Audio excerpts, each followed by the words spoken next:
नमस्कार मित्रांनो, आज मी तुम्हाला एक असा विषय सांगणार आहे जो कदाचित प्रत्येकाच्या आयुष्यात एकदा तरी घडला असेल. तुम्ही असा कधी विचार केला आहे का? ज्यांच्यासाठी आपण वेळ दिला, ज्यांची मदत केली, ज्यांना प्रेम दिलं, तेच लोक एक दिवस अचानक बदलतात. फोन करणं बंद करतात, मेसेज करणं बंद करतात आणि मग आपल्या मनात एकच प्रश्न येतो, चूक माझी होती का? की खरंच त्यांचा स्वार्थ संपला? आज याच विषयावर आपण मनापासून बोलणार आहोत. नमस्कार मित्रांनो, स्वागत आहे तुमचं माझ्या प्रणाली देवकर या यूट्यूब चॅनलमध्ये. व्हिडिओ सुरू करायच्या आधी माझ्या या चॅनलला सबस्क्राईब करायला विसरू नका. आपण लहानपणापासून एक गोष्ट शिकतो, लोकांना मदत करा, कोणाशी वाईट वागू नका, सगळ्यांशी चांगलं वागा, कोणाचं वाईट चिंतू नका. आणि ही शिकवणसुद्धा खूप सुंदर आहे. पण जसजसं आयुष्य पुढे जातं तसतसं वास्तव पुढे येतं. सगळे लोक आपल्या मनासारखे नसतात. काही लोक आपल्या चांगुलपणाचा आदर करतात, तर काही लोक त्याच चांगुलपणाचा फायदा घेतात. जोपर्यंत त्यांना आपली मदत हवी असते तोपर्यंत ते आपल्या भोवती गर्दी करतात, आपल्या भोवती फिरत असतात आणि जेव्हा गरज संपते तेव्हा नातंही संपतं. आणि आपण मात्र विचार करत बसतो, माझी काय चूक होती का? मी कुठे कमी पडलो का? मी अजून करायला हवं होतं का? पण खरं तर यात तुमची काहीही चूक नसते. लोक फक्त कामापुरती आपल्यासोबत असतात. जेव्हा त्यांची गरज संपते तेव्हा ते आपल्यापासून दूर होतात. खरं सांगायचं तर प्रत्येक वेळी चूक तुमची नसते. काही लोकांच्या आयुष्यात तुमची किंमत फक्त त्यांच्या गरजेपुरतीच असते. हे सत्य आहे, कडू आहे, पण ते एकदा स्वीकारलं की आयुष्य जगणं खूप सोपं जातं.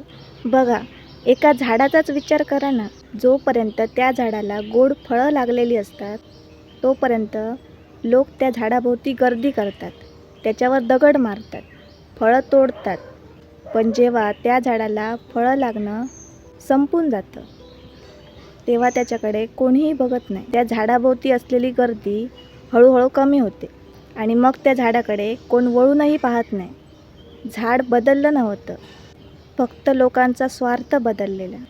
काही नात्यांचंही असंच असतं. पण याचा अर्थ असा नाही की जगातील सगळीच माणसं वाईट आहेत.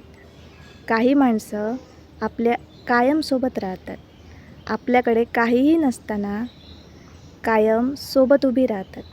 तुम्ही यशस्वी असाल किंवा अपयशी, आयुष्यभर कायम तुमच्यासोबत उभी राहतात. अशा लोकांची किंमत पैशाने कधीच मोजता येत नाही. त्यामुळे ज्यांनी साथ सोडली त्यांच्यासाठी रडण्यापेक्षा जे सोबत उभे आहेत त्यांचे आभार माना. एक गोष्ट कायम लक्षात ठेवा, कोणी तुम्हाला सोडून दिलं म्हणून तुमची किंमत कमी होत नाही.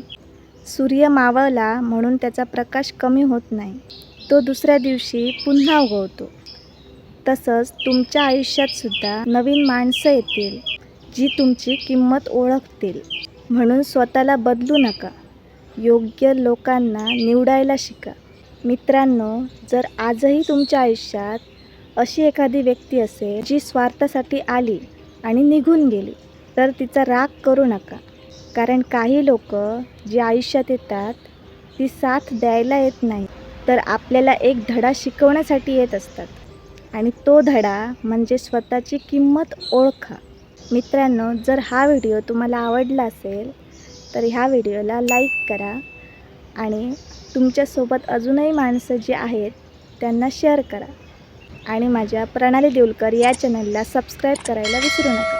आणि कमेंटमध्ये नक्की लिहा, माझी किंमत मला माहीत आहे.